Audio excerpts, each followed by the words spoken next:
You're talking to the Rolex. Yeah. Wearing, yeah. Diamond ring wearing. Woo. Kiss stealing. Woo. Wheeling dealing. Limousine riding.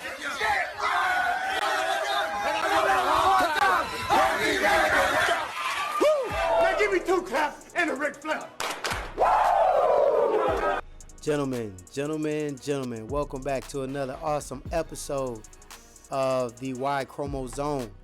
Guys, we're going to talk about money, travel, and of course, housing on this episode, guys.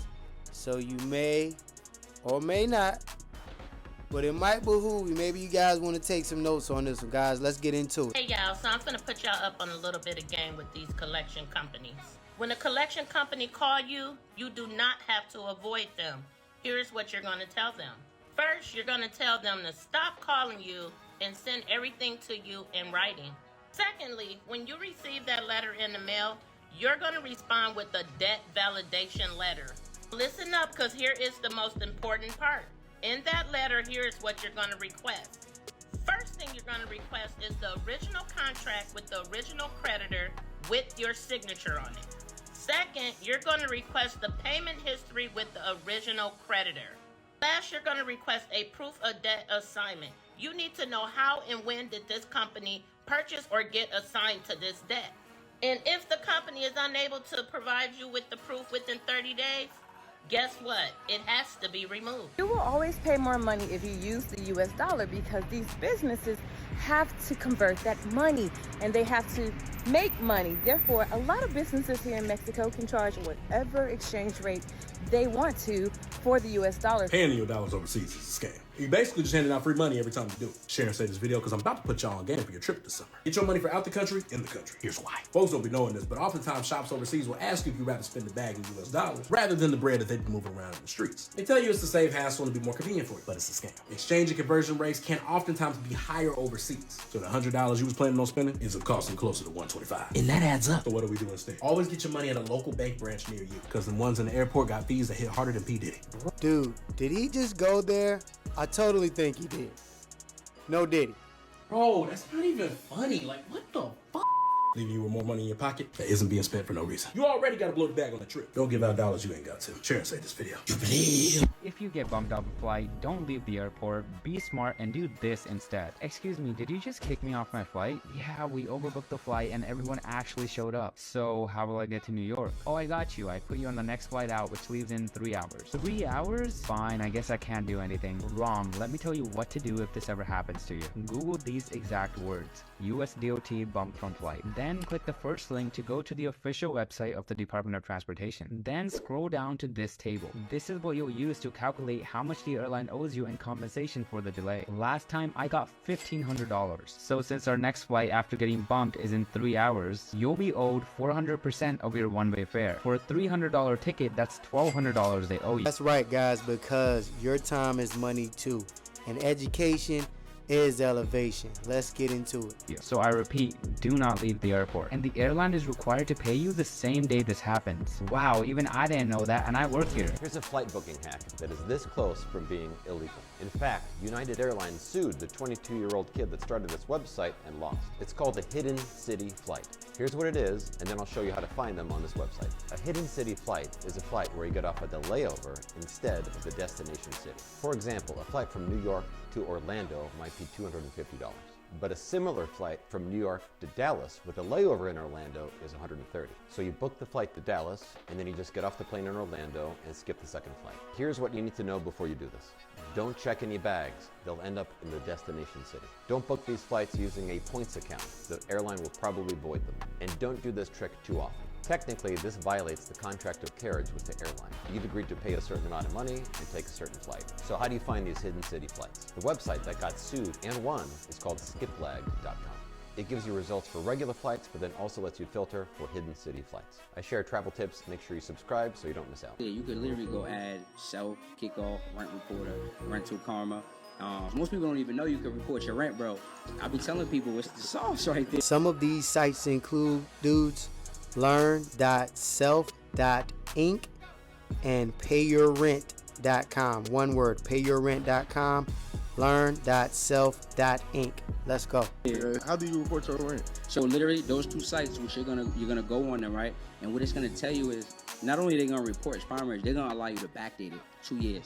That's what it says. But here's the real sauce. What? Here's the real sauce. And if y'all tapped in, don't say I didn't give y'all no game.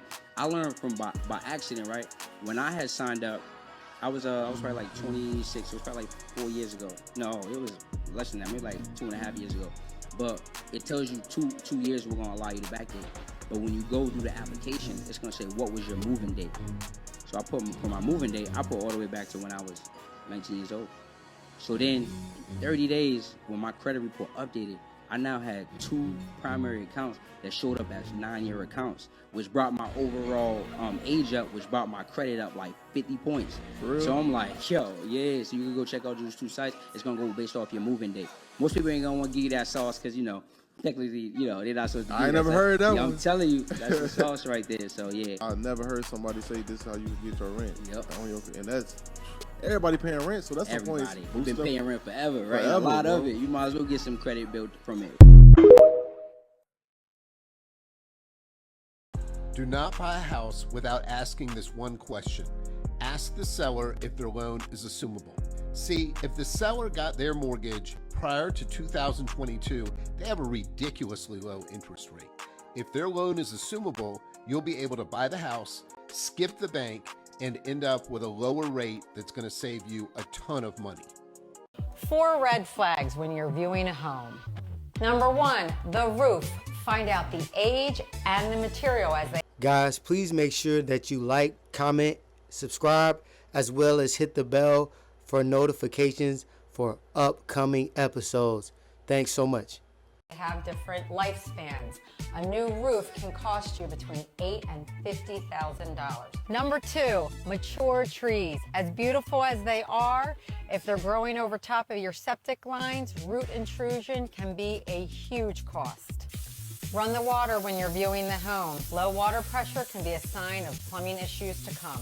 Number 4, a reliable HVAC unit. The typical lifespan is about 10 to 30 years. Look for water damage, cracks, rust, and weird sounds. There are so many things to consider when purchasing a home. That's why it's important to consult with an experienced real estate agent. How do you actually put your home in a trust? Save this video because this is how you do it. What you're going to do is to change the title of your home from your name to the name of your trust. The first thing you do is to get a copy of your current deed. You should have one with all the documents you got at the closing of your home. Then you have to prepare a copy of a new deed, and you need a deed form that is applicable to your state. You should be able to find one online, call your local probate court and ask them, or you can have a lawyer do all this. Here in Alabama, we primarily use a quitclaim deed. Other places it might be called a grant deed. Fill out the form. The grantor will be your name. The grantee will be the name of the trust. Then there will be a large space on the form for the legal description of the property. Copy the legal description from your current deed